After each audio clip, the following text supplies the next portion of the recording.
Halo guys, welcome back to my channel.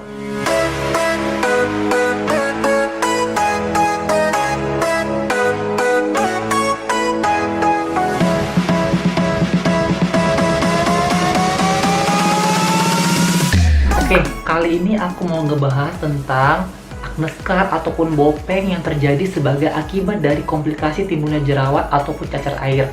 Nah, bagaimana bisa terjadinya bopeng atau acne scar itu? Kemudian bagaimana cara menanganinya? Keep on watching guys. Ngomongin masalah acne scar, di sini aku mau cerita sedikit masalah pribadi.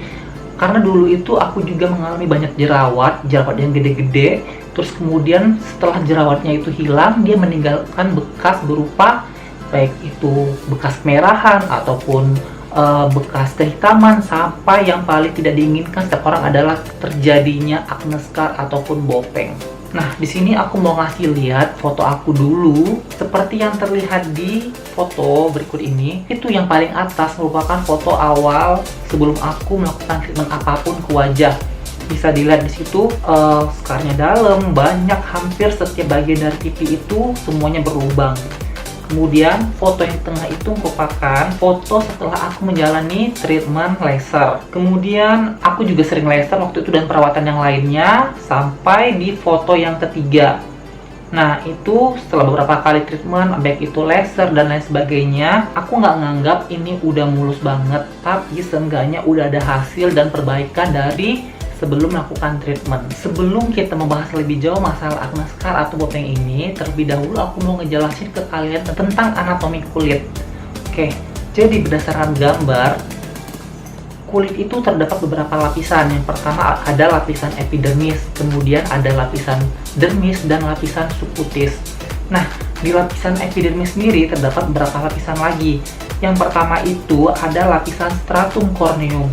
Terdiri atas beberapa lapis sel yang pipih, mati, tidak memiliki inti, tidak mengalami proses metabolisme, tidak berwarna, dan sangat sedikit mengandung air. Lapisan ini sebagian besar terdiri dari keratin, jenis protein yang tidak larut dalam air.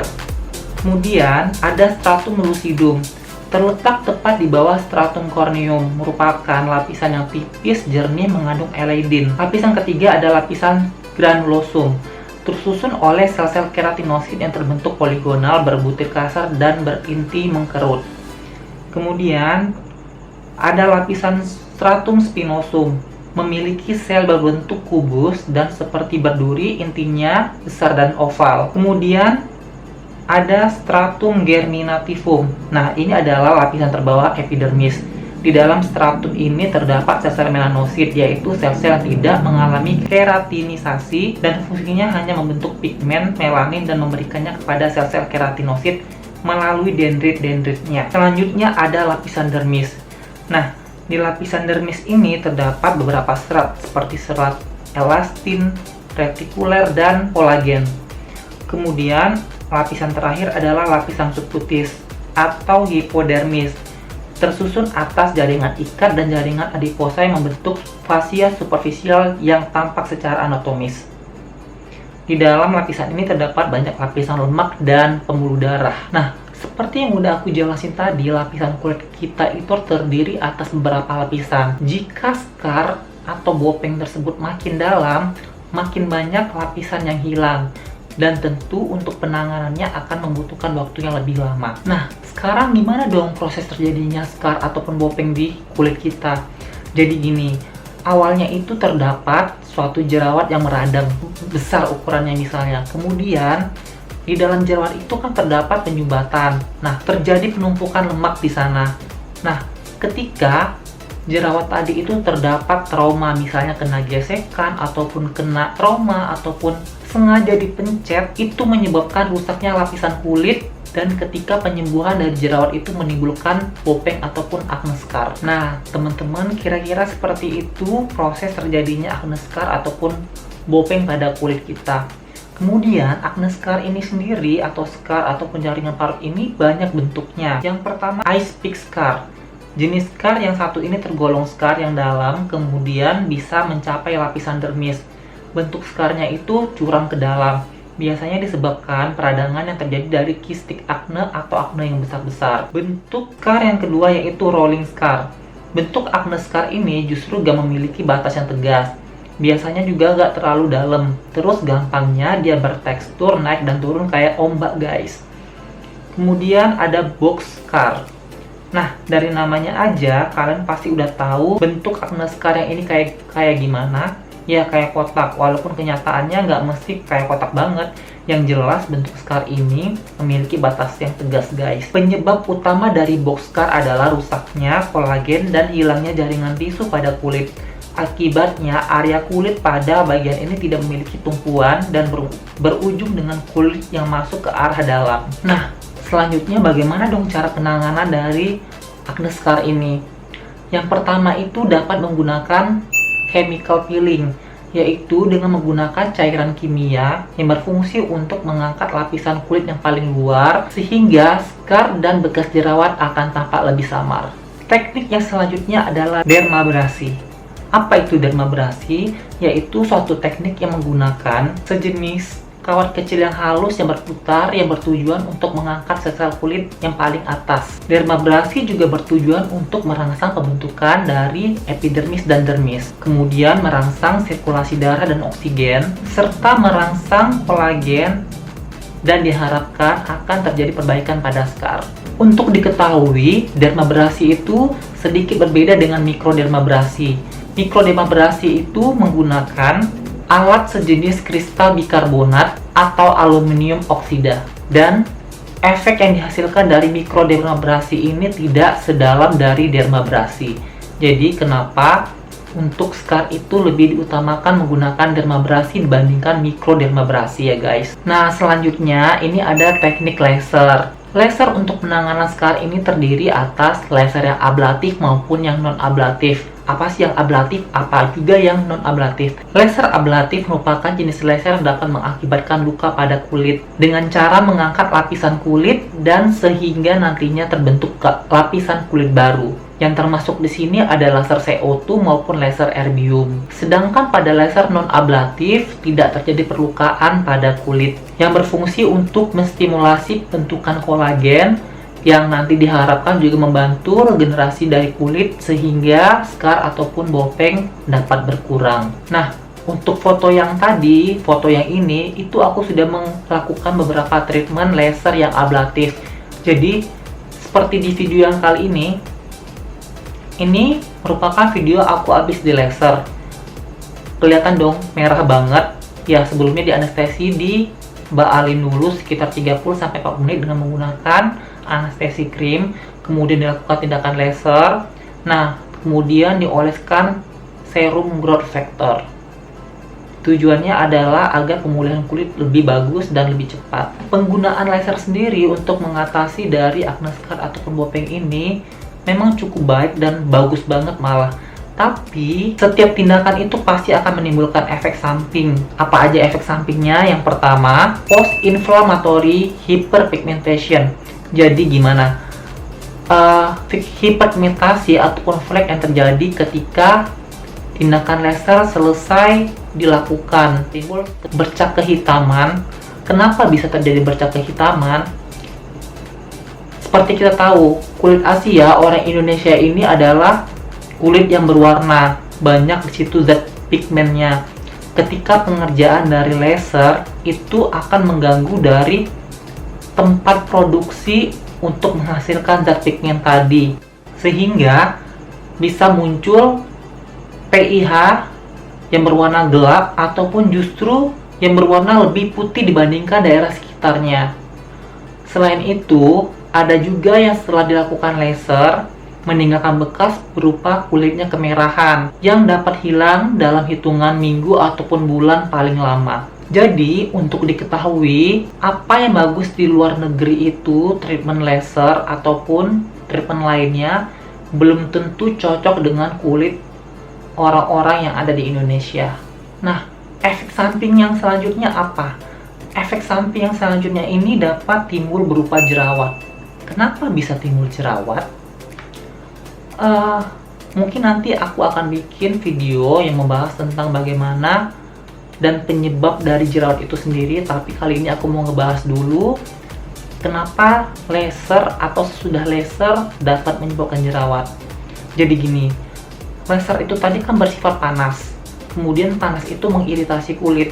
Nah, saat kulit mengiritasi akan terjadi inflamasi ataupun peradangan. Nah, di kulit kita itu ada kelenjar minyak. Akibat dari inflamasi kan bengkak, merah kulitnya, mengakibatkan terjadinya sumbatan. Nah, ketika sumbatan itu mengakibatkan minyak yang diproduksi kulit kita tidak bisa keluar dan menumpuk banyak di sana, dapat memicu terjadinya jerawat. That's why ada beberapa kulit orang yang sensitif mungkin, atau orang yang kulitnya memang gampang berjerawat, dapat terjadi jerawat ketika sesudah melakukan treatment laser ini. Karena aku juga ada lihat sebelumnya di salah satu beauty vlogger, dia itu kasih testimoni setelah dia melakukan laser fraksional di salah satu klinik, bukannya scarnya itu membaik, tapi justru timbul efek samping berupa yang pertama jerawat dan kulitnya kemerahan. Nah, mungkin video ini dapat membantu menjelaskan kenapa hal itu bisa terjadi. Selanjutnya ada teknik subsisi. Aku sendiri udah pernah ngelakuin teknik ini sendiri. Ya, awalnya memang di anestesi dulu, terus kemudian dengan menggunakan jarum kecil yang bertujuan untuk memisahkan antara jaringan sehat dengan jaringan ikat tadi atau jaringan parut, sehingga diharapkan nanti jadi perbaikan pada kulit dan remodeling kulit sehingga scarnya dapat mengalami perbaikan. Selanjutnya, tissue augmenting agents. Ya, mungkin ini lebih dikenal dengan nama filler. Jadi kita itu memasukkan sejenis cairan asam hyaluronat ke dalam kulit yang bertujuan untuk meningkatkan produksi kolagen di kulit sehingga scar tadi mengalami perbaikan. Biasanya sih aku juga dulu mengcombine setelah dilakukan subsisi, kita bisa langsung menyuntikkan cairan asam hyaluronat ini ke scar kita. Itu akan lebih bagus sih hasilnya. Nah, selanjutnya itu ada dengan needle, dengan dermapen contohnya, ataupun kalau dulu itu dengan menggunakan derma roller. Dan awalnya ini nanti kulit kita juga akan tetap di anestesi dulu. Kemudian setelah di anestesi dengan menggunakan anestesi krim sekitar 30-40 menit, akan dilakukan tindakan dengan menggunakan microneedle tadi hingga terjadi perdarahan. Ya, memang itu yang diharapkan. Kemudian setelah itu selesai bisa dioleskan growth factor ataupun serum, atau beberapa klinik sekarang juga sudah menggunakan PRP ataupun platelet rich plasma kalian sendiri yang diambil dari darah kalian, dan nanti itu digunakan untuk setelah tindakan dermapen. Hasilnya mana sih yang lebih bagus, menggunakan PRP ataupun growth factor? Sebenarnya sama, tapi ada plus minusnya. Kalau misalnya kita menggunakan growth factor, itu kan tujuan kan sudah diproduksi di pabrik dan mengalami uji klinis. Jadi biasanya itu sudah terbukti bagus. Tapi kalau kita menggunakan PRP, jika misalnya kita menggunakan PRP ataupun darah kita sendiri, jika kualitas darah tidak bagus, misal kita merokok, alkohol, kemudian kurang istirahat, itu akan mempengaruhi dari hasil PRP-nya sendiri. Jadi kalau aku sih prefer aku gunain growth factor serum yang udah teruji bener bagus.